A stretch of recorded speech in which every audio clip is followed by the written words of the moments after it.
Okay, good morning, good afternoon, good evening, wherever you are in the world. Welcome to the Free Association Radio Show. I'm not going to stay on for very long, simply because uh, there's no real need um, to do more than about 10 minutes or so with this topic. So, a friend of mine died last week, and I've been grieving over the weekend.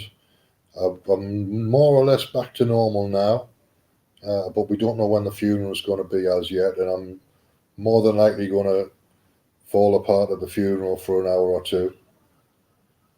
So I wanted to talk about grief because grief's a tricky thing for me. I don't really understand it, but I do get attached to people. I get close to people, and then obviously when people die and you're close to them, it affects you emotionally. And sometimes for a few days, sometimes for an hour or two till you get used to the idea.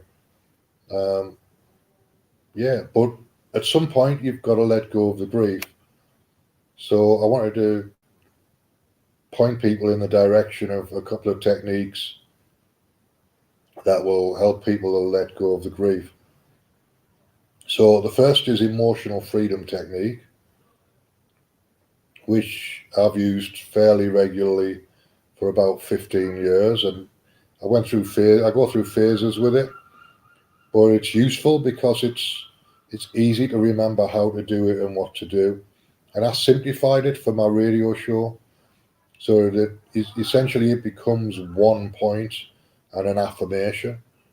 So what you're really doing is all you need to do is just tap on the karate chop point, which is on the inside of your hand. I don't know whether I can show you. It's not going to come up on here. There we go. The inside of your hand, so like this. Uh, Over here. So tap with two or three fingers. Just tap on the inside of your hand.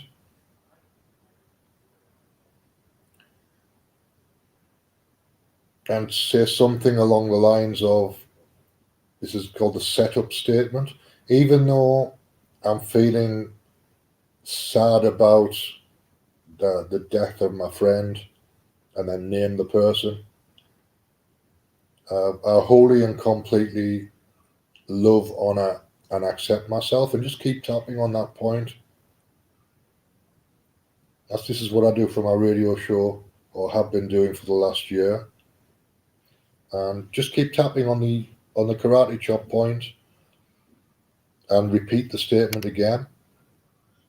So even though I'm feeling sad about the death of, in this case, my friend Jeff, I wholly and completely love, honour, and accept myself.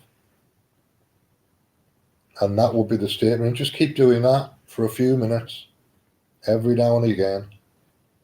And you only need one point. You can use more than one point if you know where the other points are. But if you don't know where the points are, and you're just looking for something quick and easy to calm you down when you're in an emotional state, that's as good a way to do it as any. Uh, the other thing that I've used, which I'm not trained in really, is Sedona method. I use the questioning techniques in Sedona method, uh, which are relatively simple. There's plenty of material on YouTube. You can find just by looking for Sedona method, or looking for Lester Levinson, and you'll find his material. So those are two ways of doing it. The important thing is to make the assumption that you can let go of the emotion that you're feeling before you do the technique, because if you haven't made that assumption, it's not going to work as well. So, I mean, you can do something like, you could send Reiki to the situation. So send it as a distance healing session for you in the situation of the funeral, which I might do later on this afternoon, actually, because that's quite a good idea. So I'll be sending to me in the future, in this case, in the situation, to keep me calm. and then I'll sort out the emotion when I get home.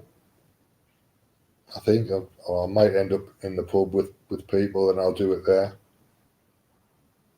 So those are the techniques that I use mainly, and I find them useful.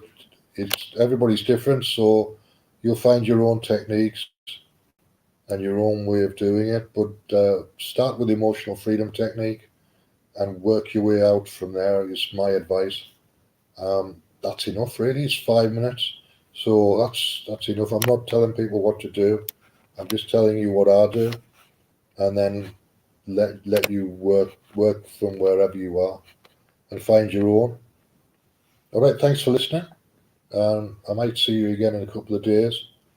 Now that I'm back on StreamYard, this seems to work better for me than OBS. So we'll see anyway.